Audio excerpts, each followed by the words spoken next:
guys, it's Dr. John back with a little bit of reaction to Bob Dylan. Well, I did that take on his recent song, the song Murder Most Foul, about the death of Kennedy.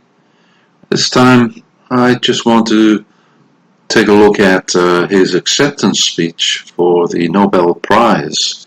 It took a while for him to send it in, and when he did, it was a bit surprising in some ways. It lasts about half an hour, and he refers to 3 novels which were important to him. He says at the beginning he's trying to think about the ways in which his music is linked to literature, and he chooses to enumerate these 3 novels which were important to him in his early life. It's a bit strange because I would have thought that he would go with some poetry, but yeah, he went with these novels. The first one is Moby Dick. Well, it's a great novel for a musician like Bob Dylan, because it's basically a huge shaggy dog story, as Dylan himself says. Melville just pours everything into it: his knowledge of the sea, his knowledge of whaling. Everything he knows goes into the bag, and it's a compelling story of a man chasing after something that he wants, in this case revenge against the whale. And Dylan seems to see this as being a kind of pivotal work of literature for him. It's a long novel. It looks, from what he says about it, like he actually went through it all and read it all when he was a young man, probably before he had any big success. And he seems to suggest that the kind of shaggy dog stories that musicians write, songwriters produce, might come from this kind of background in American literature, where someone is out searching for something, and Ahab in this case searching for the whale. And there are all sorts of variations on that you can come up with. The second novel is one I didn't really expect. The first one, well, okay, I didn't actually expect it, but it's not a surprise either. Moby Dick by Herman Melville, a great American novel. But the second one is All Quiet on the Western Front by Eric Maria Remarque. I don't think he ever actually mentions that. He just mentions the title. He talks about it being the novel to end all novels, because it's just about suffering the whole time and various ways to die. A nightmare vision of people in trenches getting eaten by rats and being blown to smithereens, and never having a moment's peace. In fact, he says it's a novel to end all novels, and after you finish it, you never want to read another one. And he adds, and I never did. So would sort of suggest that after this novel, Dylan never read another novel. So are we to think he only read 3 novels in his entire life? That's what it seems to, or 2 novels actually, because the third one isn't a novel at all. It's an epic poem, although if you read it in a translation, it might kind of seem like a novel. The third choice is The Odyssey by Homer. But yeah, I found the Remarque All Quiet on the Western Front novel rather surprising. Something that might give somebody a social conscience, perhaps. All that suffering, people dying for no purpose. But Dylan just seems to see it as the novel to end all novels. You've kind of experienced everything when you've read this novel, and you never want to read another one. And he says he never did. Interesting. So the third one is The Odyssey by Homer, which, as I said, isn't a novel at all. It's an epic poem, but in most translations into English would probably kind of seem like a novel. Yeah, of course, it's a second epic poem by Homer. The other one was the Iliad, about Achilles and the fall of Troy. This is about another of the Greek heroes, Odysseus or Ulysses. On his way home back from Troy, he offended the gods, Neptune in particular, Poseidon, and all sorts of tribulations await for him on his way home. His ship is wrecked, all his crew is lost. As Dylan says, there's magic in the story. He's left on a magical island with a sorceress, Circe, for years before he finally escapes. He and his men come across a giant cyclops and become his slaves, waiting to be eaten by him. Cyclops only has one eye while he's sleeping. After drinking the wine, they heat up a giant log and make a point at one end and stick it in his eye. And by running around and shouting, get him to actually move the boulder from the door so they can escape. So it's full of all these like romantic stories, really, and you can understand why someone like Dylan would like it, because, as he says, it's the definitive coming home story, really.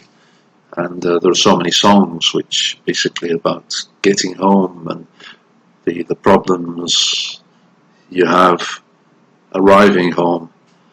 So I can see why he likes it. It's so interesting, so many different things happening all the time.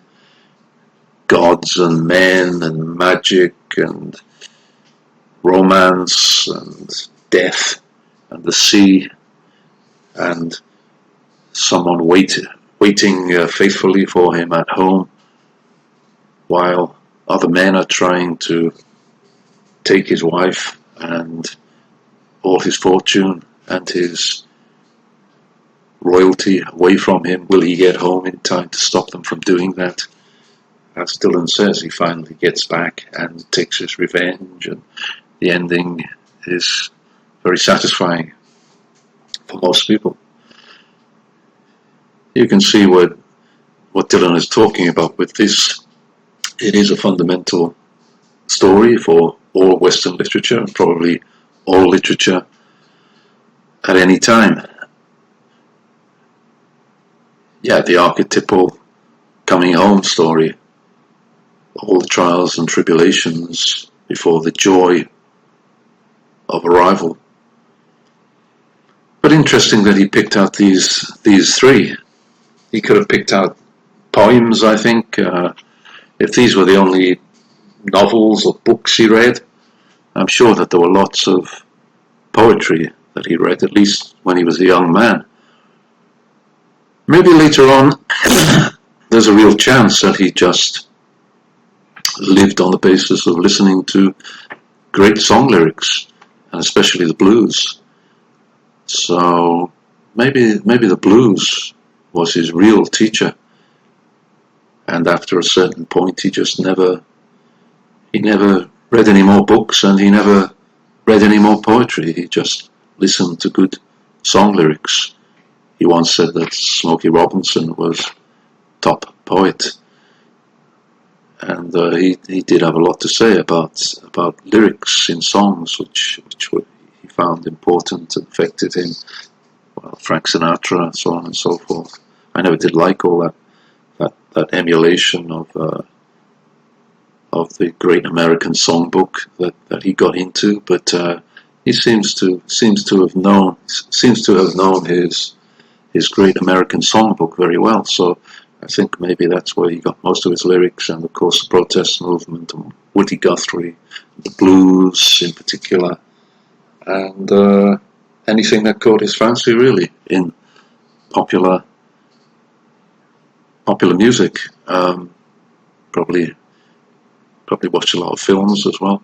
So I think after a certain point, it's probably reasonable to say that he didn't read literature very much. No novels, no poetry, I would think. Of course, there was Allen Ginsberg at one point. He's fairly dense and it's difficult to get much out of him these days. I think that Dylan was influenced by him a bit, and the beat generation, so he probably did read Kerouac and The Human Lunch and things like that, but he doesn't mention it in this acceptance speech. Maybe he thought they were not significant enough for the Nobel panel or something. But yeah, he probably did read those Beat Generation poets. They had an effect on him, but maybe less than we think too. It's an interesting amalgam. Most of it comes from the spark of his own creativity. In the end, he just had a special gift for words, and some people need to learn and read a lot before they can finally begin to speak for themselves, like T.S. Eliot perhaps had to get all that background before he could begin to haltingly stumble out some of his own things. In Dylan's case, I think he just got on with it. He just started writing and never stopped. That explains to some extent the fact that he deals in cliché a lot of the time, and he occasionally brings cliché to a very high level. It's like he's like a master of cliché. We're told not to use clichés, but he can give them a new power by a subtle rearrangement. And of course, he doesn't mind twisting the scansion of a line around to make it fit. And there are definitely weak sections in many of his song lyrics, but some, like those on Blow on the Tracks, are uniformly superb. So, well, in the end, we can say he remains a bit of a mystery, and this acceptance speech, which came late, and people wondered if it was ever coming at all, is in that mold. It's very enigmatic. We don't really learn a lot, except that these 3 books were important for Dylan in the early days. My guess is he just always had that gift, and he listened to the kind of words that were important to him as a songwriter, blues musicians, the folk tradition, popular artists like Smokey Robinson, who he admired, and he just imbibed it all and just got on and kept writing until he reached incredible levels of creativity in terms of his song lyrics. So that's my take on his Nobel Prize acceptance speech. Hope you found it useful, interesting. If you did, subscribe to the channel and hit the like button. So, see you next time.